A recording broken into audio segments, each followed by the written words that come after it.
we as spiritual beings, warriors of the light, those involved in raising and opening consciousness, expanding consciousness in ourselves and others, this is a perfect time to cultivate our own demonstration of what we already know, what we have already been privy to, what realizations that are already within our heart and soul. So I feel it's the perfect timing, while there's this instability, for us to inject a spiritual stability from within ourselves to the world, and starting with our families and friends and colleagues around us. And that comes from injecting the world with more humor, more lightness, more care, more love, more truth, all the universal values that we all stand for.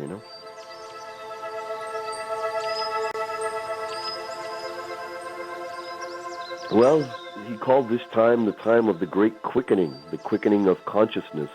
And as consciousness quickens into the light, into greater awakening, so do the forces of endarkment, all the old models, the old methods, the entrenched politics, the entrenched agendas, however they might be.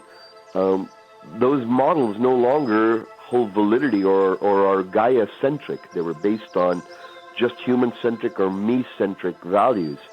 And now we have to. I mean, the actuality is we are Gaia-centric. We are aspects of the whole. We are symbiotic with all of nature and reality.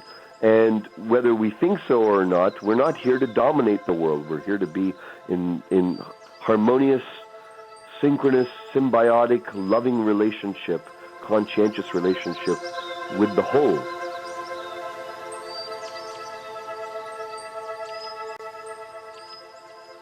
But the path of the warrior sage is what Stuart Wilde and my teachers taught me, and it's a path where we recognize we are the divine being embodied already. We do not need to be in fear of these things.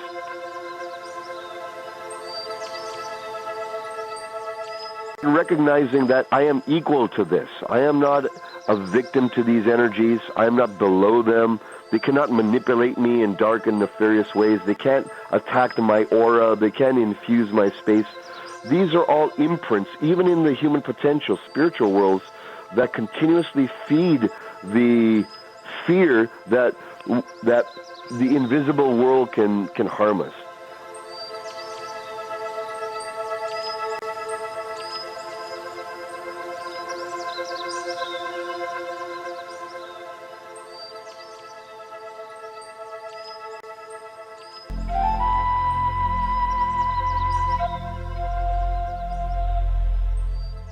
Hear all of our previously aired broadcasts of News for the Soul online at newsforthesoul.com. Now let's get back to the show.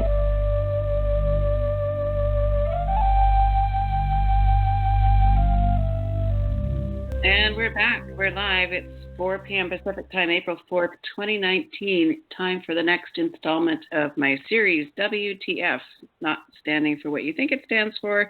It stands for Where To Focus. The reason being, the inspiration, of course, for this series is the fact that we have been saying WTF for a couple of years in particular at the things going on our planet, and on the astrological new year of this year, we launched this series as a counterattack to get back on track and focus where we need to focus to create where we want to go. So that's the short story. My next guest in the series today is Satyen Raja. We haven't talked to him for a while. I first met him on the battlefields of Enlightened Warrior Training Camp nearly 2 decades ago, and what ensued was an amazing enlightened journey, explorations of many topics on the air over many years, and also attending many of his amazing events, life-changing moments, including a Kundalini awakening that I still am not quite over.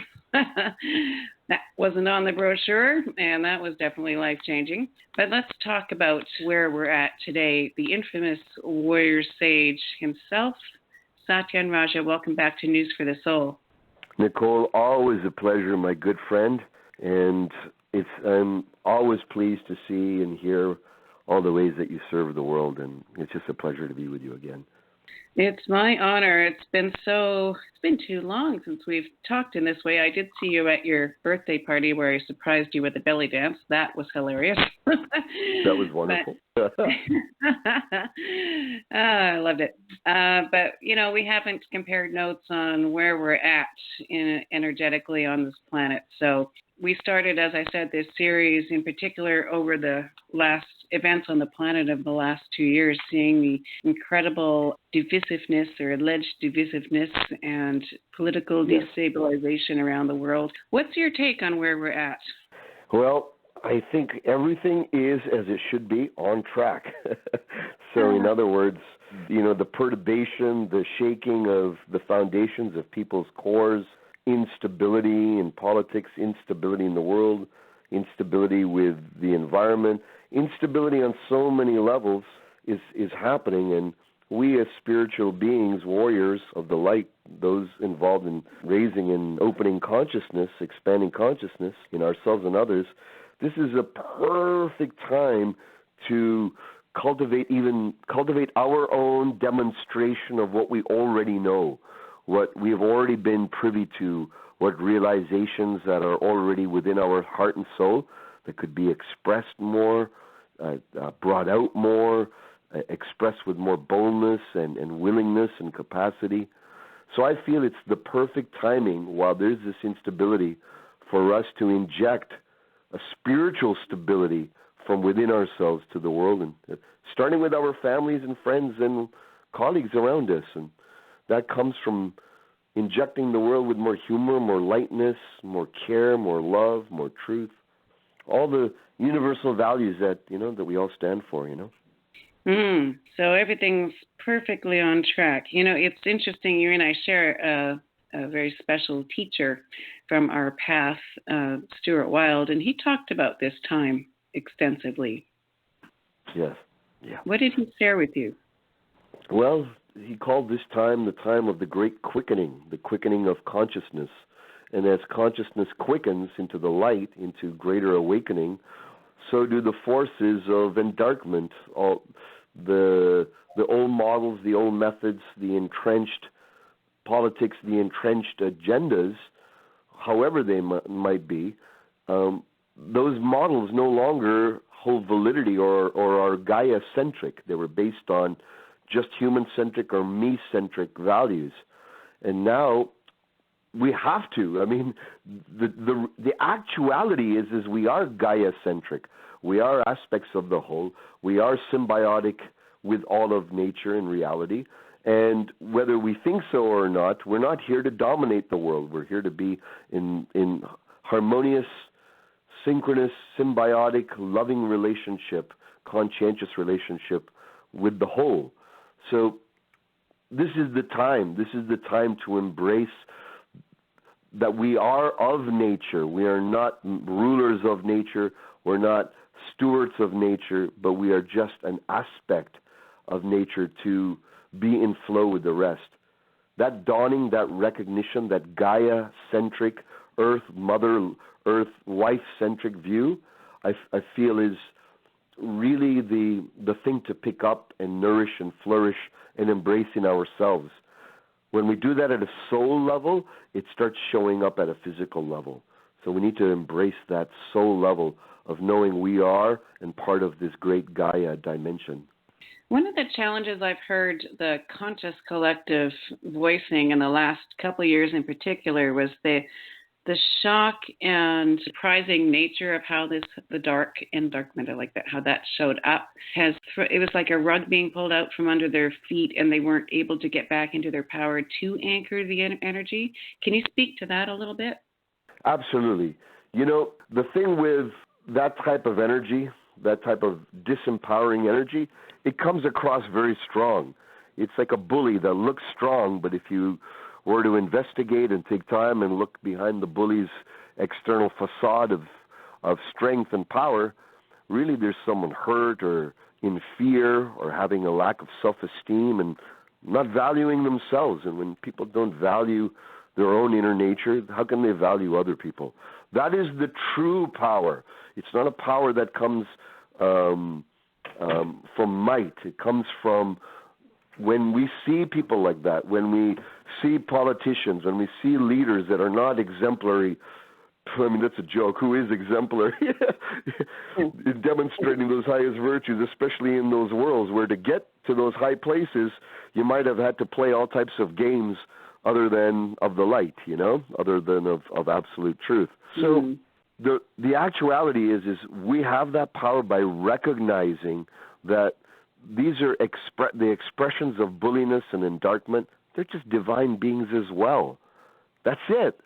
And when we recognize them as this is the choices that they're making based on who knows why, who knows where, taking this loftier approach, and then recognizing that I am equal to this. I am not a victim to these energies. I am not below them. They cannot manipulate me in dark and nefarious ways. They can't attack my aura. They can't infuse my space. These are all imprints, even in the human potential, spiritual worlds, that continuously feed the fear that the invisible world can harm us. I believe there's more in the visible world that can harm us that we need to be aware of than the invisible worlds. And there's far more power in the invisible worlds to draw from to fortify us in any world, anywhere. And that's the attitude to have. That's far more empowering than one that's constantly looking our shoulders or looking in our etheric or in our subtle bodies for nefarious influence, because that'll never end. Those worlds are constant and never ending. But the path of the warrior sage is what Stuart Wilde and my teachers taught me, and it's a path where we recognize we are the divine being embodied already. We do not need to be in fear of these things. I love that. How do we get our boundaries, our energy bodies, ourselves empowered and strengthened or re-empowered so that we know that and live that? That's a great question. This is how martial artists, they have to go to a dojo. I'm a martial artist. I train in a dojo, is what the Japanese call it, a place where you go to consciously develop your strength, your armament, your clarity, your wisdom, your truth, your humility, and your power, all simultaneously, right? So I believe that if each one of us is willing to take on physical, mental, emotional, and spiritual disciplines, that we need healing as well, but we also need disciplines. So much in our spiritual worlds, there's a lot of work around healing going on, healing of ourselves on multiple levels, and that by all means is so valuable. I don't want to discount that in any way. But also with healing must come concerted actions in life. There must come disciplines and practices. So we can heal ourselves from past emotional wounds. We can integrate limiting beliefs and thoughts and imprints and associations we have through healing methods and healing philosophies. But then we also have to have the disciplines to say, okay, like you took up the discipline of belly dancing years back, and now, you're a performer and trainer and teacher.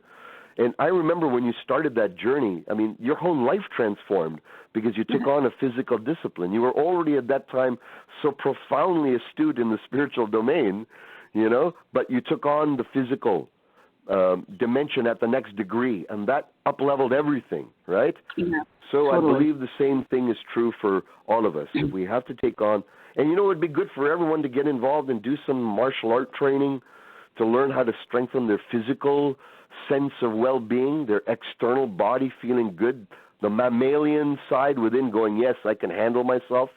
When the mammal feels more confident within ourselves, it allows that energy to ascend beyond the 3 lower chakras into the higher chakras. But if the mammalian body consistently feels fear, then we are consistently drawn back to the 3 lower chakras of survival, base sexuality, and the seeking for power, which never ends. It's interesting. I remember the first day I met Stuart Wilde. He looked at me in horror and said, my energy boundaries were like just not there.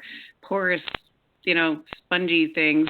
And he's always been, he always told me to do martial arts. So that's still on my to-do list too, because it's so connected to physicalizing the non-physical, the energy, right? Exactly. Exactly. We could do all types of energetic work, and that's valuable, and I advocate that, and I do that. I study and I practice that myself. Yet it's getting into the physical body, because we are a multidimensional being, and our physical body is of this vibration, and this is the one we're relating with the world. And so it's very valuable for us warrior sages who are drawn to this path of 1 foot in the metaphysical, 1 foot in the world of the material. Those of us who have that calling, like you and I know we're of that ilk, then cultivating the ascending line of awakening and ascension and spirituality and enlightenment is valuable, but also as valuable is the descending line of making sure our bodies are strong, are healthy, we're getting vigorous with our body, and that and like I say, the warrior of the warrior sage part is, yes, do a foundational self-defense training. Krav Maga is a very powerful Israeli martial art. Brazilian Jiu-Jitsu is what I study, which is very powerful and very pragmatic martial art that anyone can learn at any age. I highly recommend Brazilian Jiu-Jitsu. That's a great place to start strengthening your body, mind, emotions, and your spirit, and then continue to do the work of inner meditation, inner awakening, whatever that is, but combine it with strengthening your body, and boom, you'll be a 1-2 knockout influence and person of impact. How has your work evolved in preparation for the time we're now in? Well, I don't know if you're aware of this, Nicole, but this Saturday it will be the launch of our Warrior Sage International Consciousness Dojos. I signed up. I'm coming.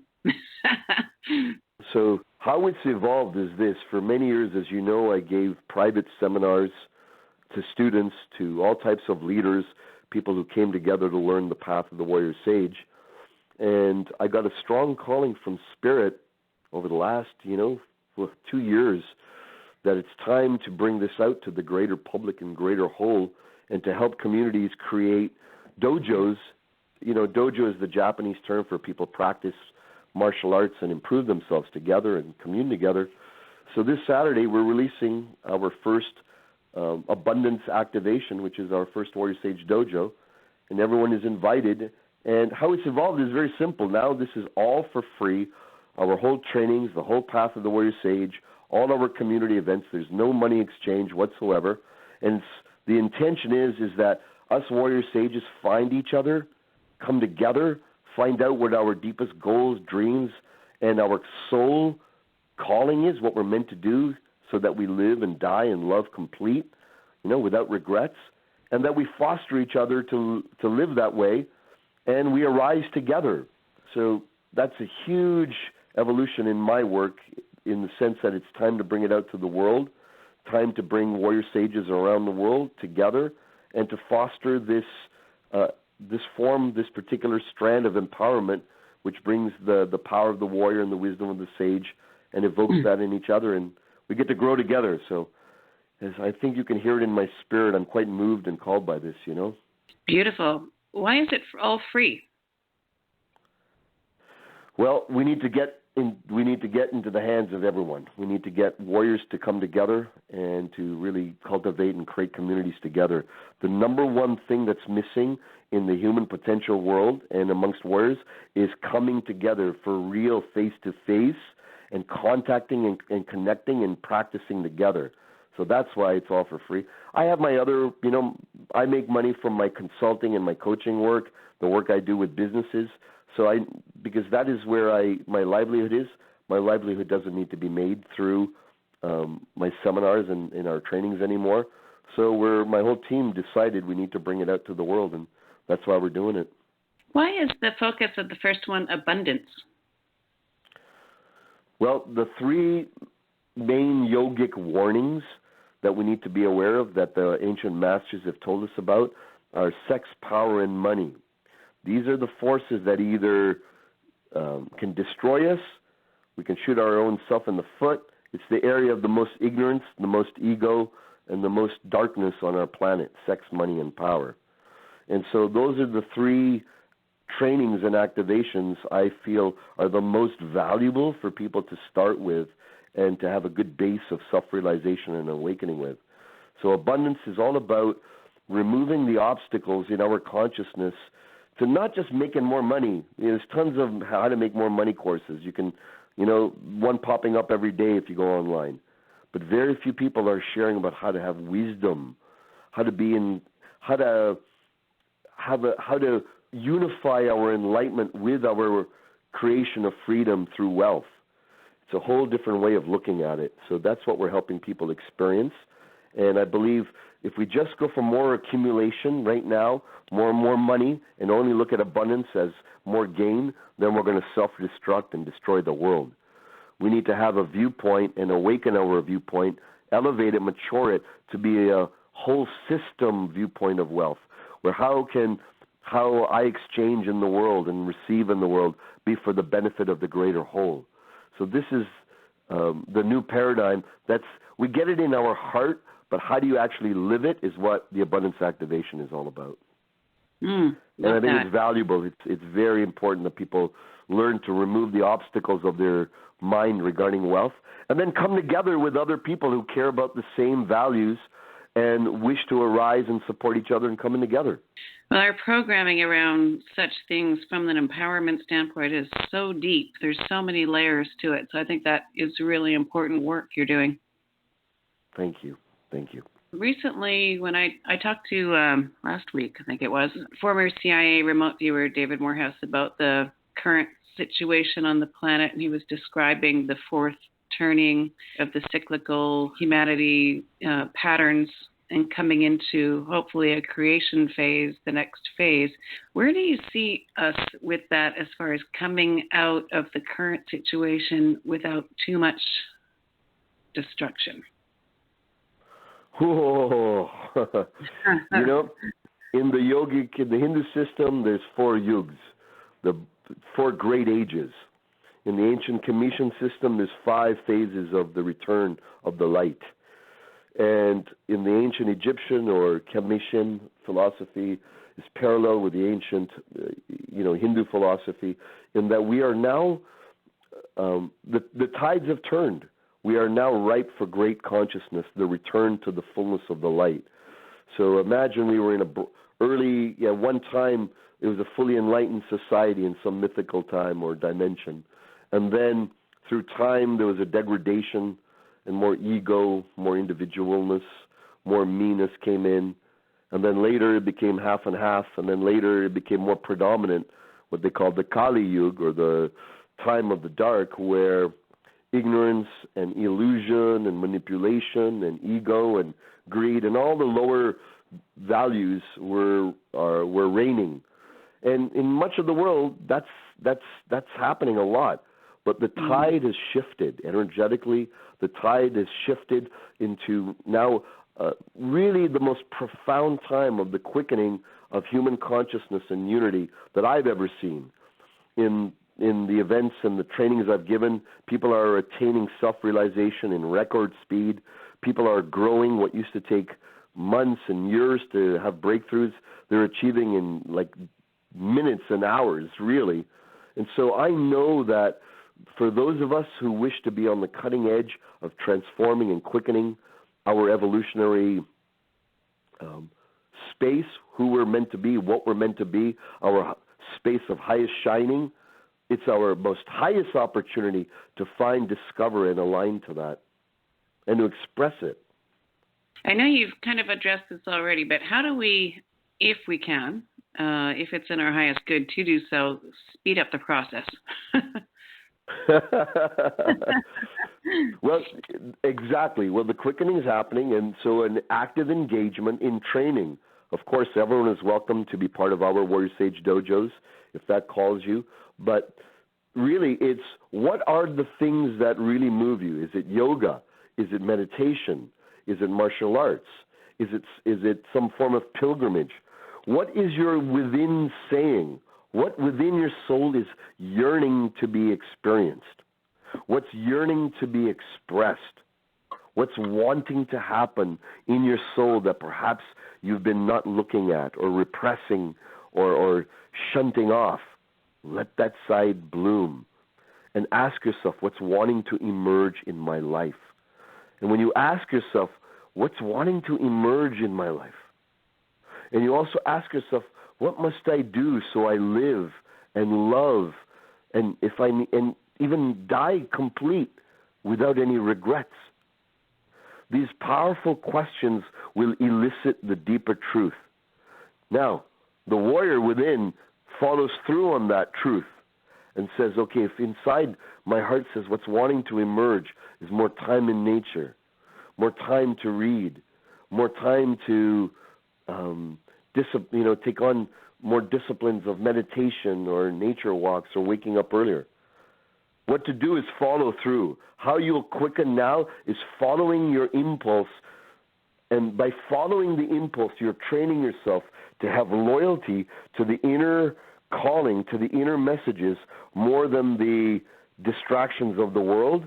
And your loyalty to the inner callings will speed your spiritual evolution so fast right now, it's just going to have you spinning. It's going to have you evolving, spinning, and learning lessons at a record time.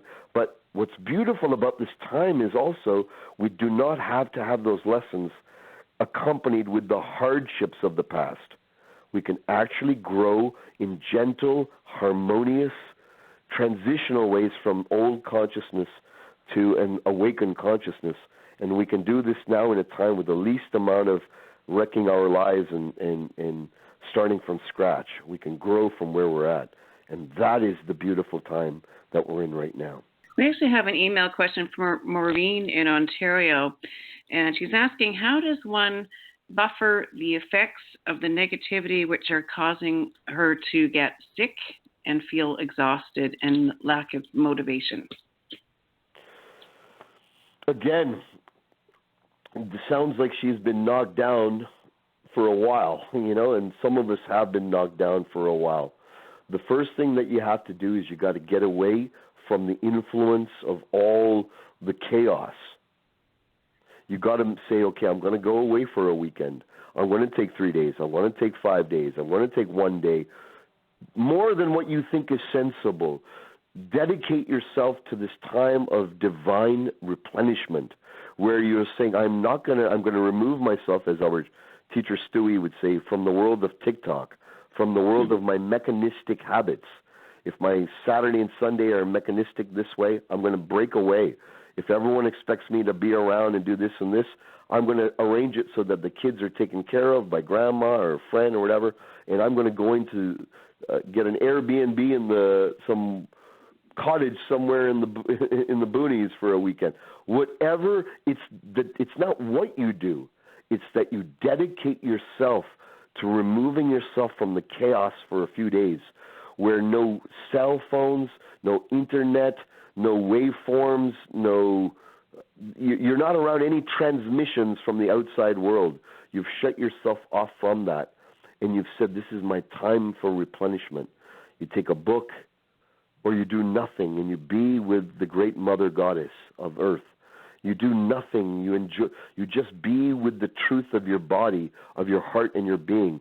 And just that, there will be a quickening and there will be a natural healing process that starts to denature and deconstruct and allow those negative energies to go back to where they came from, because you're going to where you came from, which is the heart of Mother Earth. Ooh, I think I need to do that. Wow, that's a really good idea. So bottom line, getting in the moment, getting focused on where we're going and doing the physicalized thing. What else would you add to that? Do we still have you there, Satyen? No, I'm just feeling what you're asking. And as I was hearing your question, it's really not about what else needs to be done. It's about taking what's simple here and what's touched you and starting with that. We can constantly have more insights and look for more insights and look for more teachings and look for more solutions. But really, what is the biggest thing that stood out today, really? And what's true about that? And let's start acting on that.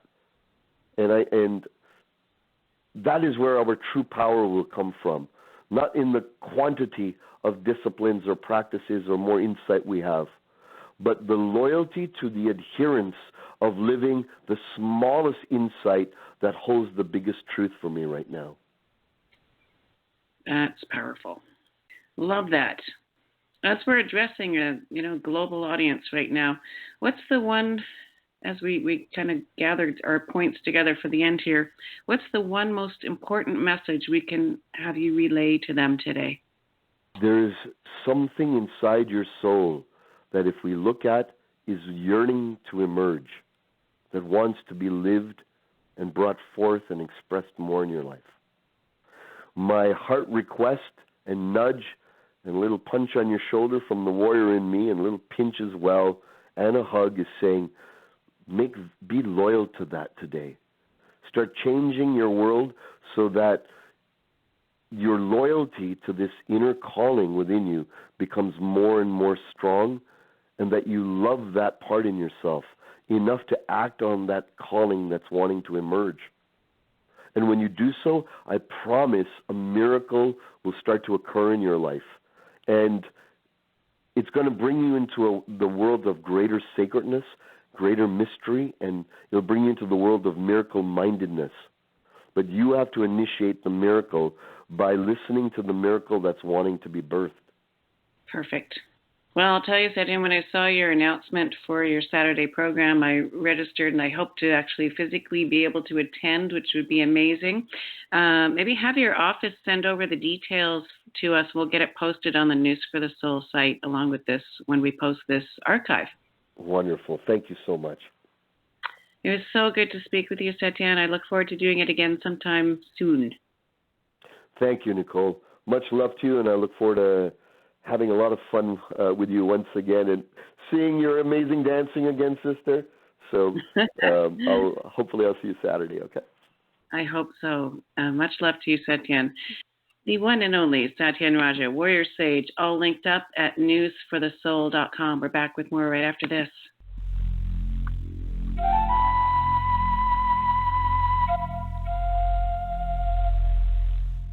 Hear all of our previously aired broadcasts of News for the Soul online at newsforthesoul.com. Now let's get back to the show.